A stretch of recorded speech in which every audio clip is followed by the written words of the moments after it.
It's the HBS Show with Blessing, the screen goddess. History behind success of your role model.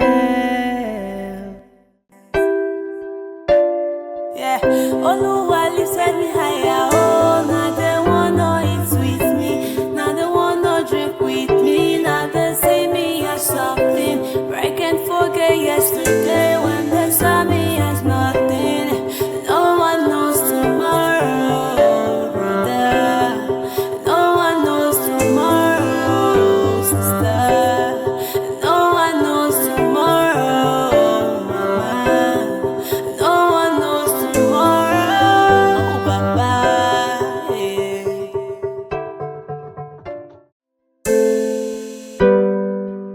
It's the HBS Show with Blessing, the screen goddess. History behind success of your role model. Good to have you again on the program HBS Show with Blessing, History Behind Success. Our guest on this program today is a man who God has used to touch so many lives. Is a man who God has used to save lives and to impart in the lives of so many people. Who is this man?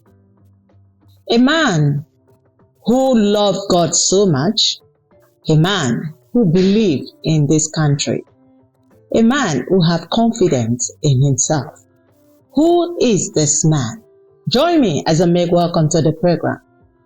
The former medical director of Federal Medical Center, Asaba, Dr. Victor Azubuike Osiatuma, to the program. It's the HBS Show with Blessing, the screen goddess. History behind success of your role model. Doc, you're looking so great. What's the secret? The secret is God. I thank God for His mercy and for His grace. So I think whatever it is or how I'm looking to that, I owe it to God Almighty.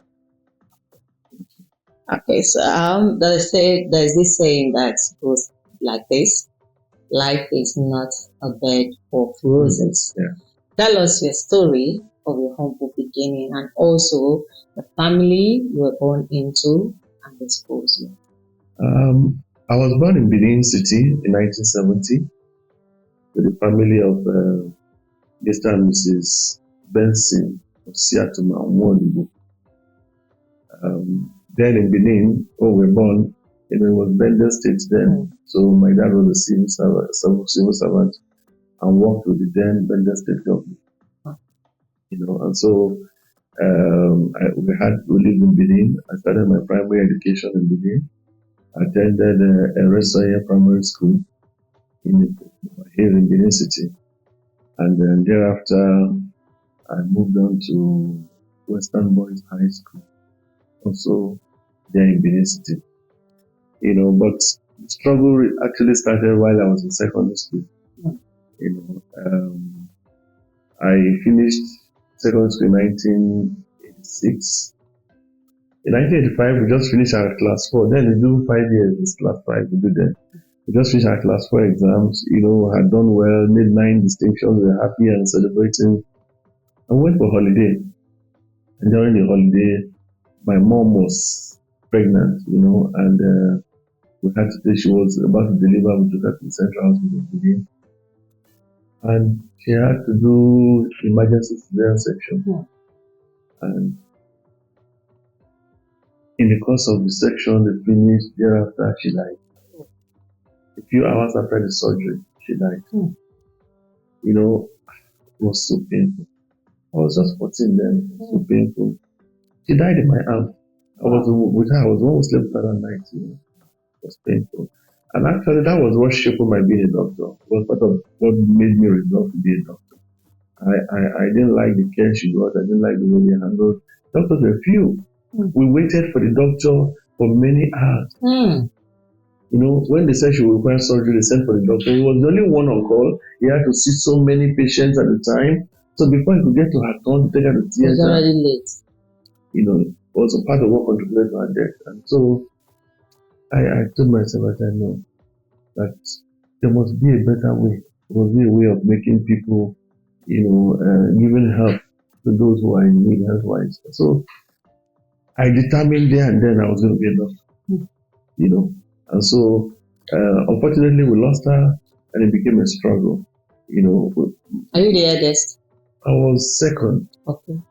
My elder brother was schooling in Abuja, and then 5 of us. And the last two were very young, very tender. They were in the nursery school, and so I would leave school 12 noon every day to go and pick them. When they close, pick them, go home, and be with them till my dad comes back at 4:30. So what I did to make up, or what my dad did was to say, okay, at 4:30, you will go for your extramural lessons at Ekewa. Imagine living in Uber here. I don't know whether you know Benin so well. We're living in Uber here, and you live in the Ekewa campus was very extramural classes were. So I will go at about 4:30 to the Ekewa campus. It's very far. And we close at 9 p.m. I'll be getting home at about 10 p.m. And that 1995, 96 was doing that Lawrence and Amy saga. Okay. So when you're coming back, the town was hot. My dad would be at the junction waiting, praying, praying and waiting for me to come back. And I'll come back in the public bus, of course, all those downfall buses and all that. And so God helped me. I finished my secondary school. I made my papers, made distinctions and all that. But JAM, I didn't pass JAM. And so I now had to go for extramural lessons for me here and put another JAM and all that. But it was a big challenge, combining my reading and all that, taking care of my younger ones and all that. It wasn't easy. Until about 3 years later, my dad now remarried, and that eased the pressure a little bit. So after that, I got admission into the University of Nigeria in Nsukka to read medicine, in 1988. So I got in there. It's quite interesting. God saw us through the university period. And I graduated, with all the strikes, all the Babangida must go, Aluta, we don't agree, Aluta continue. Increase the fuel price, students will shut down everywhere, and all that. So, all that prolonged our stay in school. Eventually, 1996, we graduated from the university. It wasn't easy. My dad was a civil servant, and at a point, 4 of us were in the higher education center. Wow. When I was in my final year, my elder brother was in his final year HND at Azubuike Polytechnic. My sister just gained admission into UNIMED. The other boy gained admission into University of Nigeria to read geology. All at the same time. On one source. So the man now called us when they got the admission and said, I can't come, we brought the salary, pay packet was about 7,000 naira. I said, see my salary. There's no way I can cope with that. These two will have to sit down at home and wait when the two of you graduate before they can go. And people will start supporting and all that. And I looked at it, I said, no, Daddy, this opportunity does not come all the time. They passed JAM today, what did they don't pass tomorrow? They are there for 2 years. So and I said, let them go. Whatever you were giving me, give to them. I'll take care of myself. Sacrifice. So they said, really? I said, yes, don't worry. I'll take care of myself. And so he got into school. So he was taking care of those 3. I got into school and I got into politics. Because of that, I ventured into politics. I contested an election to become the hall governor in Muki Hall in UNN. It's like being the union president. You're in charge of all the medical people. That's how I contested election and I won. I was entitled to premiums at the refectory. I would determine who will run the refectory. I would determine, what happens in the hospital and all that. So for me, it was good. And with that, and I had a family, the fellows they were wonderful. I lived with them. Okay. So with all that support, I was good. That final year trial, I took care of myself. I took my dad. I'm okay. I took care of myself. Finished. The day we dropped our pen from writing our final degree exam, I took a night bus straight to Lagos. I didn't come home. I went to Lagos, and what was it? I went to look for locum. I was looking for a place to do a house job. At the same time, looking for locum, how I could sustain myself.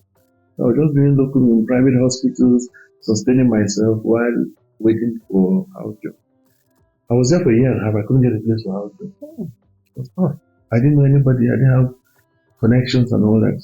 So eventually, I had to come back to Warri Central Hospital to come and do my house job in 1998. So, did the house job, finished, went for youth service at Ibadan, a comprehensive center where I served at Osun State. After service, I got back to Asaba, and in January 2001, I got a job with the Federal Medical Center. Wow. as a medical officer. You know, God was gracious.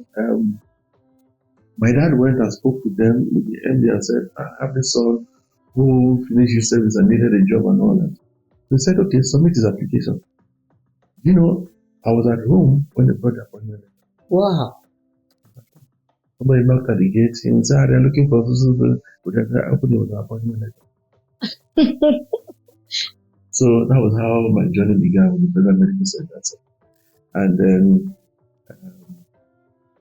when we started working, again, I was not satisfied. The first day I stepped my feet there, I looked at the place, I loved it. I said, it was the biggest hospital in Delta State at that time. Other than the general hospital, was the biggest. So I looked at it, I loved the place, and I said to myself, I'm going to make my mark here. I'm going to head this hospital. So I just said it to myself. I prayed about it and went. By the time my appointment was confirmed 2 years after, I went to the medical director and said, I want to go to school. I want to go and do my postgraduate. And the institution also and support me. I said, why not? They were looking for radiologists, they were looking for anesthetists, they were looking for general surgeons. Advert had been out for over a year. Nobody. They were not available. So the hospital said, we are looking for anesthetists, we are looking for pathologists, we are looking for radiologists. If you're interested in any of them, we will sponsor you. Wow. So somebody had taken pathology. One doctor, Ifeanyi said, had taken pathology. Dr. Omo Ekene, who is the acting medical director of Federal Medical Center now, he took anesthesia. And then I said, okay, radiology is the one that I'll take radiology. So that was it. So I took radiology and I went to Ife. They granted me a place. I left. Hospital was paying my salary. They were paying my exam fees and all that. And I went to school. The first 2 years, my wife was here. I was married. My wife was here. I was over there. So I shot every 2 weeks. I shot down the road. And then when I finished, she had 2 years to go. Because she later joined me. When I finished, I had 2 years to go. So I started shuttling the other way now, going to Ife to see them and back. One of those trips, I got kidnapped on it. One of those trips to see them, in 2010, I went to see them. I was coming back Monday morning, 9 a.m. In the morning? I just drove past Okada, between Okada and that Ovia River. I got kidnapped. And we were in the bush for 3 days. 3 nights, 3 days. No food, no water. Die-hard criminal. Smoking, there, magazines. In the night, they'll put you at the middle and they all sit around you. They'll remove the blindfold at about 10 p.m. and you till about 5 a.m. The blindfold your eye again and tie your hands behind. All this while they were negotiating with my family, until when the rebels were satisfied and wanted to release me, after payment of ransom. Because, so after that, I go back to Asaba here and continue. Why I said that part of the story is that the journey to success is always tough. Not an easy one. Just like the Bible says that the road that leads to heaven is crooked and narrow. That's how the road to success is. So if you're not determined and focused and have your eye on where you want to be, it's easy to give up. It's easy to just say, oh, man, I'm tired. I can't do this anymore. You know, how much was the salary? When we were doing the residency in Ife, how much was salary? Salary was 45,000. My wife was a doctor, she earns 45,000. My parents were alive, her parents were alive. So at the end of the month, when I sorted everybody, Everything is I have finished. 5,000 to myself for the whole month. Of course, that would not carry me for the whole month. So I will use my car when I'm going back to Ife to carry passengers from Summit Junction here. Pick passengers to Benin, pick from Benin to Ore, just to get money to fuel the car and all that. I did that for 5 years. You know, but I was determined that this is my goal. I must be a consultant. If I want to be anything in medical practice, you must be a consultant. You must be a specialist. So that was the only way you could do one. So weather the storm, God helping us, kept us alive.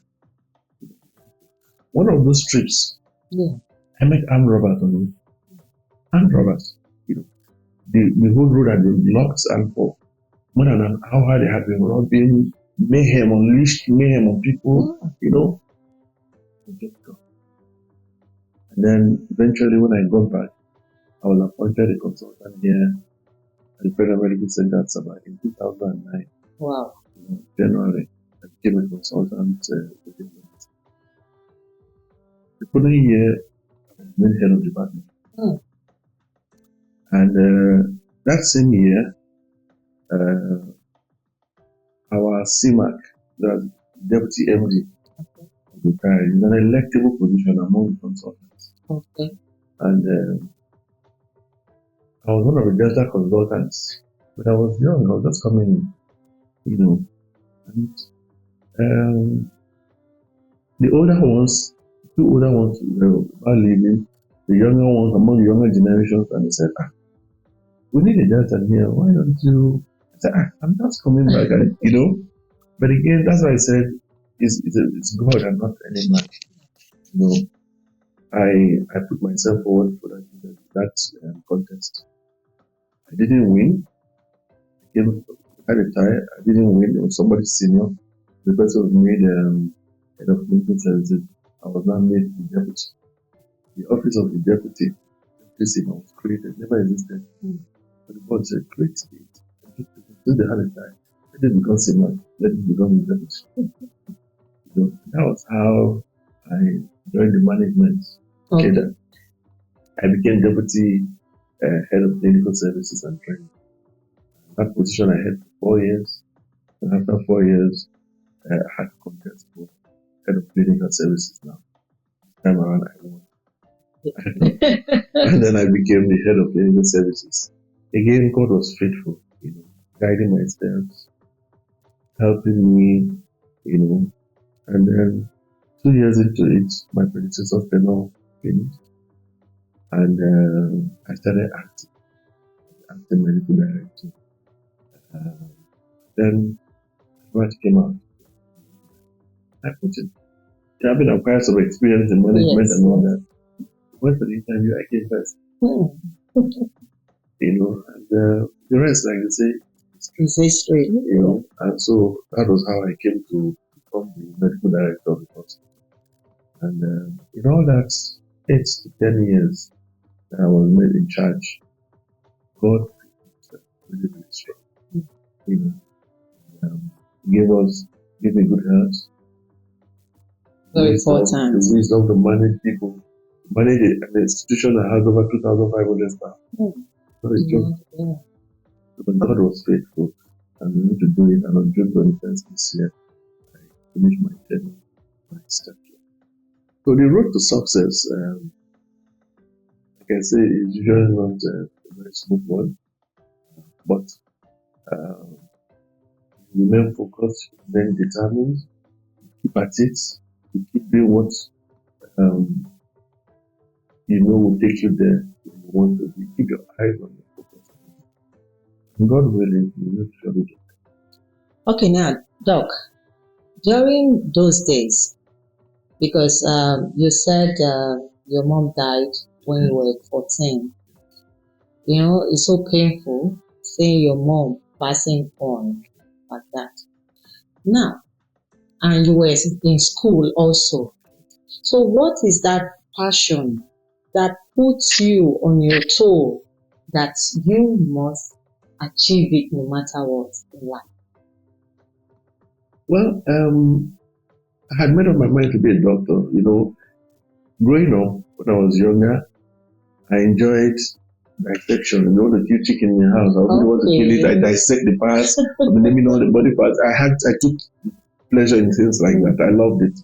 Then my mom's passing that night made me also to reaffirm my resolve that and then having determined I wanted to be a doctor, I started making inquiries. I also found out being a doctor wasn't easy. You have to read for the rest of your life. You have to do serious reading and yes, then to get JAM, to pass JAM into the university, you needed to score 280 and above.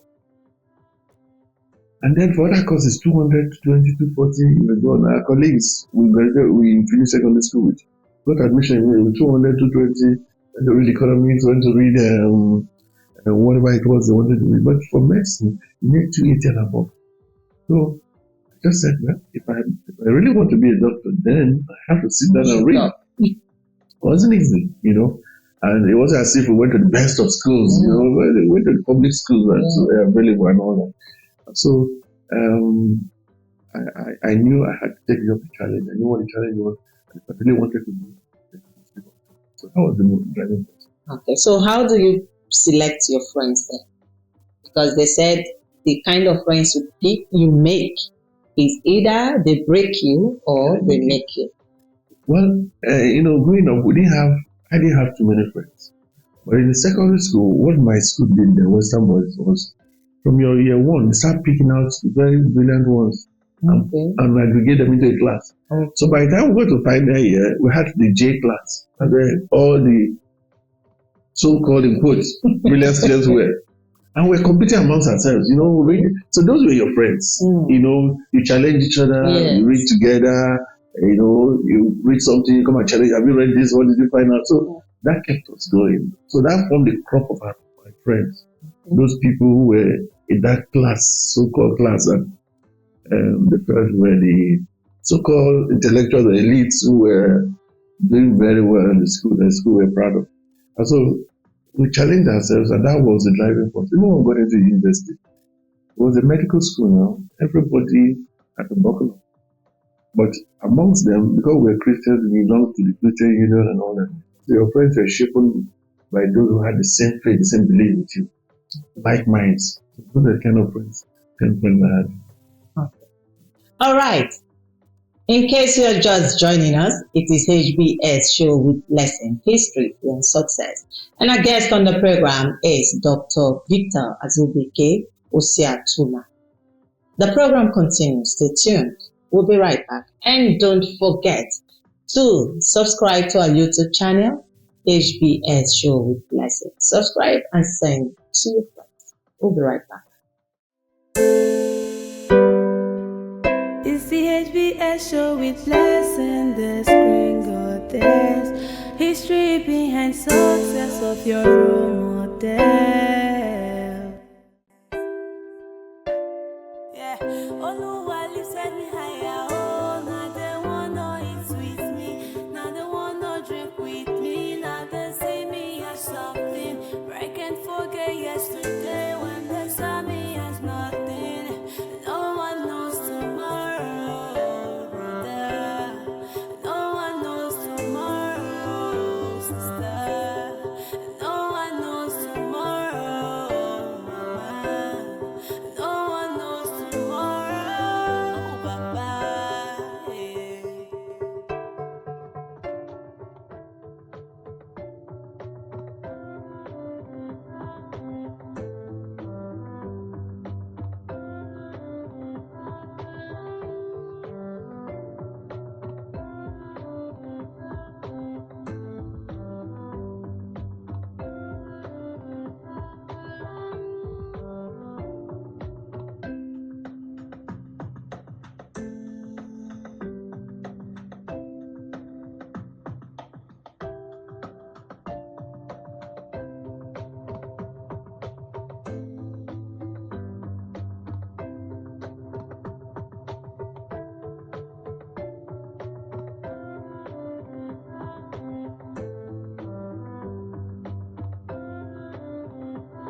HBS Show with Blessing, the screen goddess. History behind success of your role model. Welcome back. Good to know that you're still there.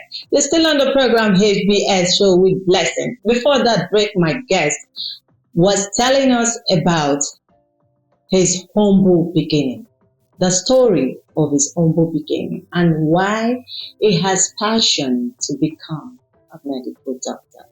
The program continues.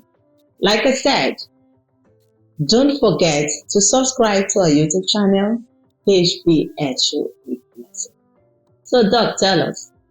They said, walk without play, make Jack. Yes.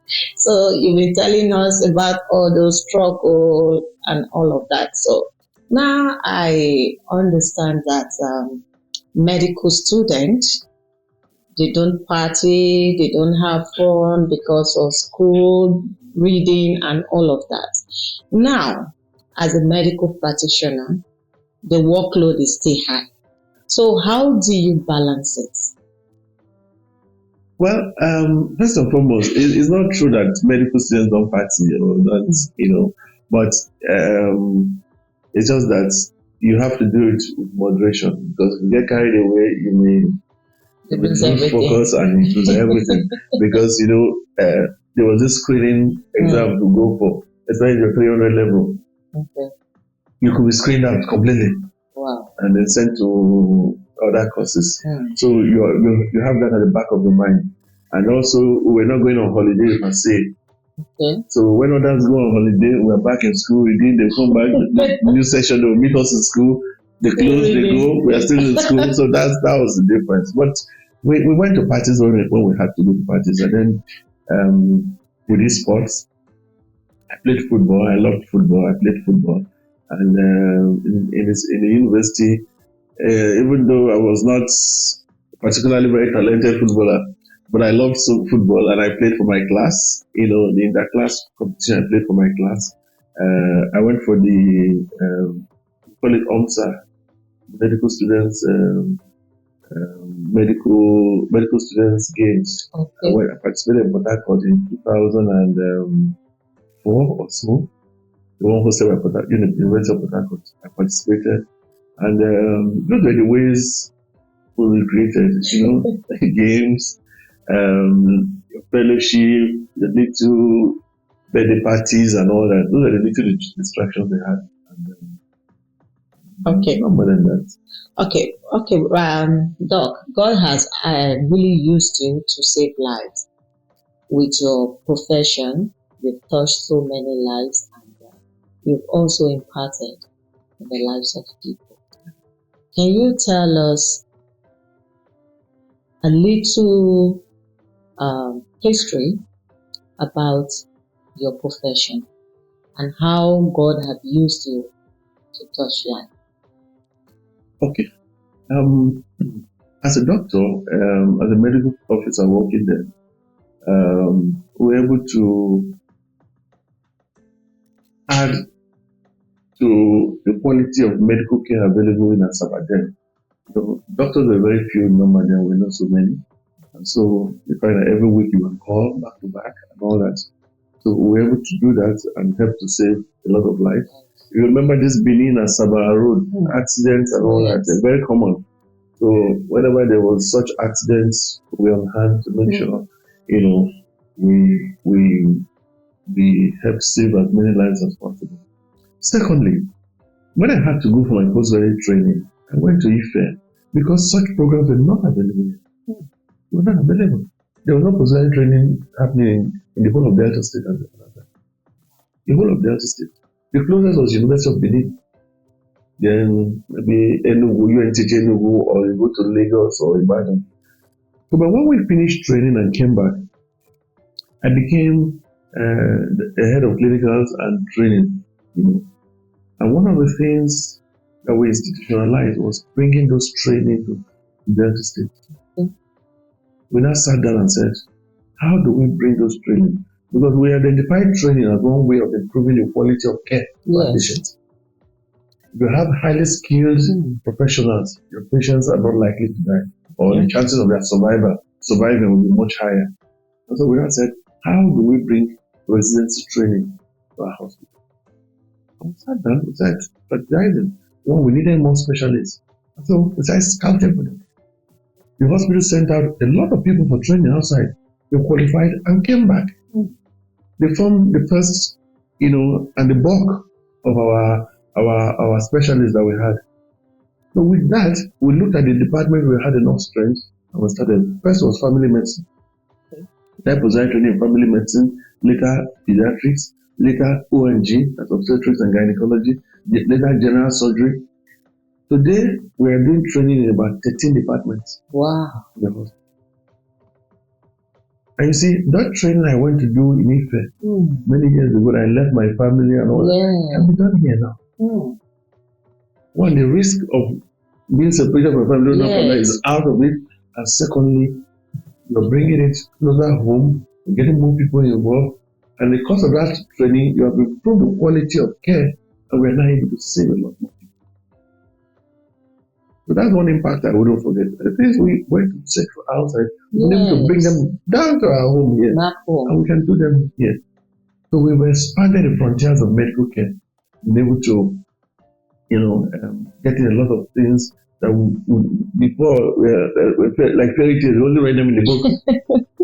Talk about CT scan, MRI, you only read them in the books and all that. And now, this time we have them. Even if you don't have them in your hospital, the hospital that have it, but them because they know they have qualified manpower who can run them, who can interpret the images. If not, they won't venture into it. So I'm happy that we've been able to make that impact. Now we can make a lot of diagnosis. All these tumors, brain tumors, abdominal tumors and all that before. You only use CH and you hear those things happen. When you are sick after treating for malaria and typhoid, they refer you there.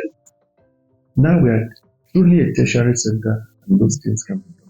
Wow. That is my joy, the greatest joy. So that's for me, the greatest impact is that we've been able to expand the frontiers of medical practice in Nigeria and in Delta State.